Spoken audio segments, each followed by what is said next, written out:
de variables aléatoires ont trouvé les lois. Alors, nous avons vu dans la partie 5 et 6, dans les vidéos 5 et 6, comment, à partir du tableau de la loi du couple de variables aléatoires, on trouvait les lois marginales, très facilement en additionnant les lignes et les colonnes. On va voir une deuxième utilité du tableau, ça va être de détecter quand est-ce que des variables aléatoires vont être indépendantes ou pas. Ça va se faire aussi très facilement à partir du tableau, de manière très technique. On n'a pas encore défini ce qu'était l'indépendance entre deux variables aléatoires. Pour l'instant, on a seulement défini l'indépendance entre deux événements. D'accord? Vous vous souvenez? Je vais écrire la définition. Si A et B sont deux événements,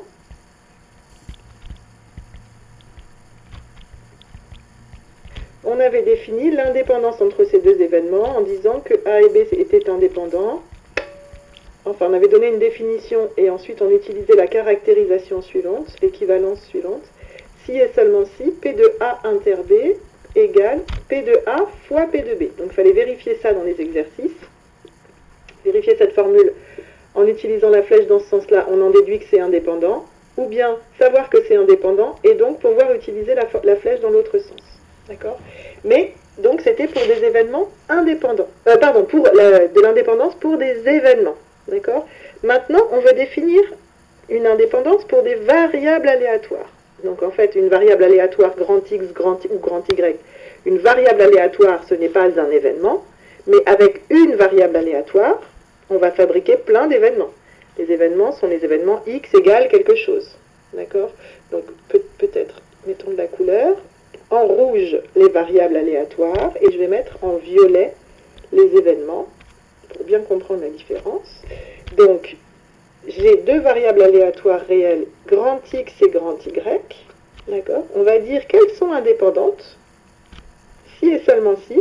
Dès que vous allez prendre n'importe quel événement fabriqué avec grand X, donc un événement du type grand X égale petit x, et n'importe quel élément fabriqué avec grand Y, c'est-à-dire grand Y égale quelque chose, il faut que ces deux événements-là soient eux-mêmes indépendants au sens de l'indépendance des événements. C'est-à-dire, si et seulement si, la probabilité que x soit égal à x inter y soit égal à y est égale à la probabilité de x égale petit x multipliée par la probabilité de grand Y égale petit y. Et cela, ça doit être vrai pour toutes les valeurs possibles pour x et pour y. Donc je rajoute un quantificateur devant pour tout petit x dans les valeurs possibles de grand X, pour tout petit y dans les valeurs possibles de grand Y. Et voilà la définition. De deux variables indépendantes, il faut qu'elles soient tous les événements fabriqués avec grand X soient indépendants avec tous les éléments fabriqués avec grand Y. D'accord? Ce qui va être un peu fastidieux à montrer quand il y a beaucoup de valeurs possibles. On va tout de suite voir que ça va se traduire très très bien avec les tableaux. Je fais une petite remarque en passant. Si x est une variable aléatoire, la probabilité de grand X ne veut rien dire. Hein. Si grand X variable aléatoire, probabilité de grand X, ça ne va pas. Il faut écrire la probabilité d'un événement. Donc faites bien attention, surtout quand ça fait longtemps que vous n'avez pas fait de proba, de ne pas réécrire ces erreurs, de ne pas faire ces erreurs-là. Je l'efface. Et donc en pratique, sur la méthode, alors je vais presque répéter ce que je viens de dire, hein, c'est presque la même chose. Dans notre exercice ici, grand X, on avait écrit que les valeurs possibles de grand X, c'était petit x1 jusqu'à petit x indice R. Et pour grand Y, on avait écrit petit y1 jusqu'à petit y indice S. Donc il faut vérifier pour toutes les valeurs de grand X, toutes les valeurs de grand Y. Donc ça va nous faire pour tout i, donc je vais écrire les quantificateurs après. La probabilité que x égale xi inter la probabilité que y égale yj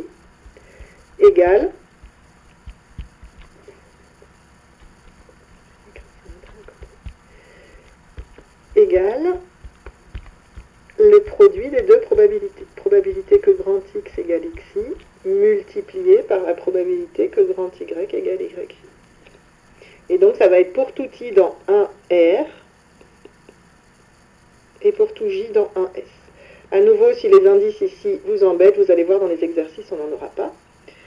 Et pourquoi est-ce qu'à nouveau, ça va être très pratique d'utiliser le tableau de la loi de grand X, du couple. Donc il suffit donc de vérifier dans le tableau de la loi du couple XY,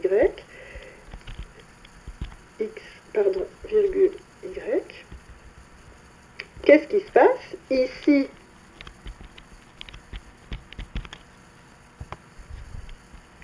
on retrouve à nouveau la probabilité d'une intersection qui est exactement ce qu'on a mis dans le tableau. Donc c'est PIJ. Donc il faut que vous regardiez si l'élément qui est dans la i-ème ligne et la j-ème colonne, est-ce que cet élément est égal à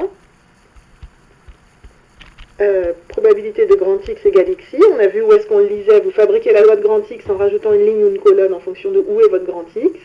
Et vous regardez tout au bout de la ligne la probabilité correspondante. Et vous multipliez par la probabilité pour le Y correspondant. On va le voir sur des exemples. Et il faut que le produit des deux probabilités soit égal, à... le produit des deux probabilités doit être égal à ce qui est dans la i-ème ligne et j-ème colonne du tableau.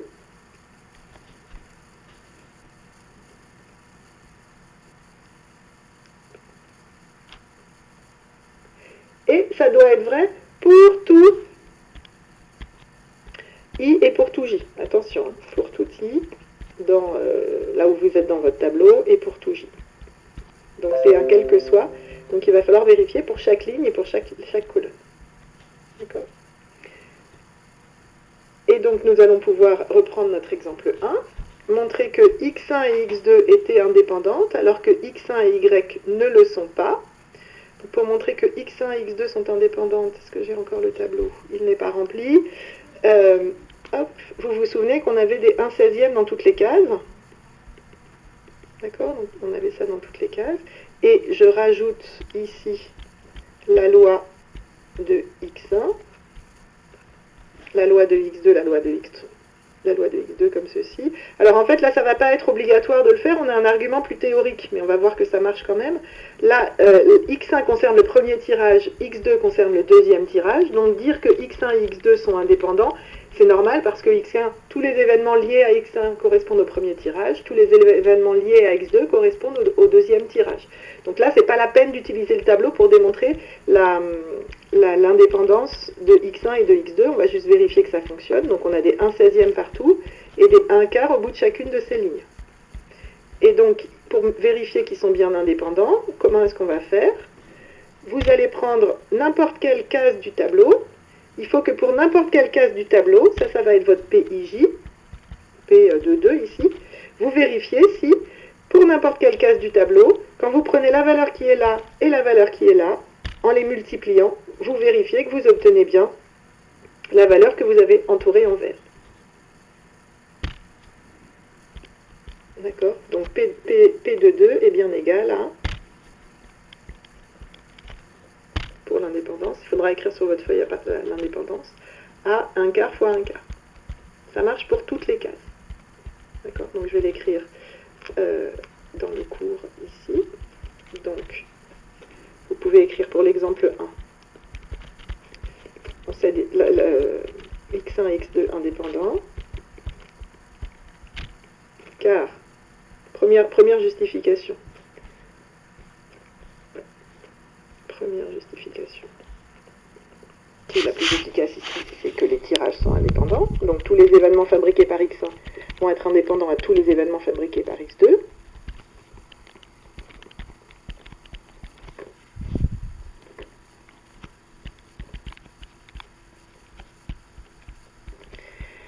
Et la deuxième justification, qui est plus longue mais qui va nous permettre de voir un exemple où ça fonctionne avec le tableau.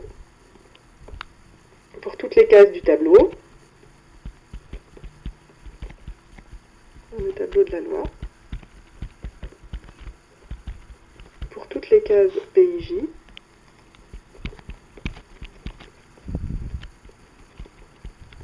elles sont toutes égales à 1/16e, qui est bien égal à 1/4 fois 1/4. D'accord? Donc c'est probabilité que x1 égale i inter x2 égale j est bien égal à p de x2 égale i fois, pardon, p de x1 égale i fois p de x2 égale j.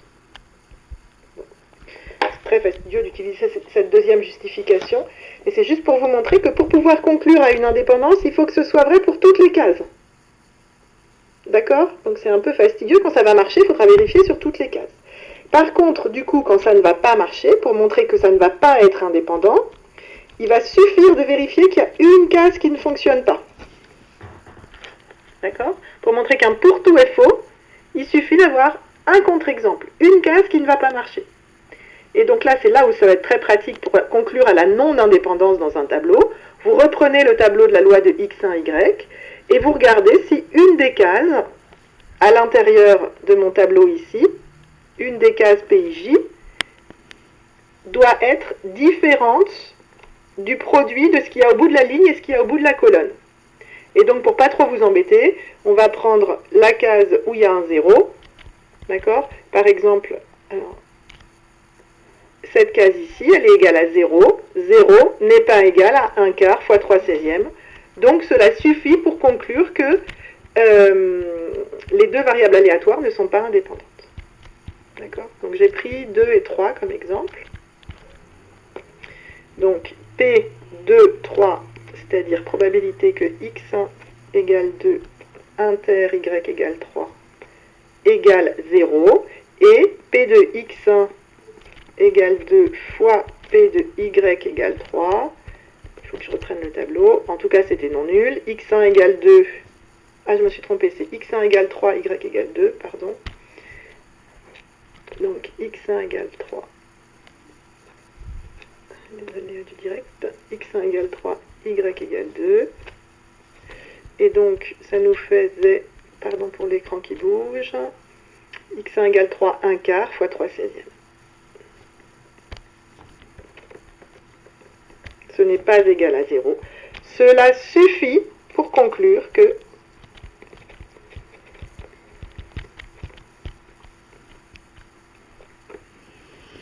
x1 et y ne sont pas indépendantes. Ce qui est un petit peu normal, hein, mais là on a fait une démonstration rigoureuse.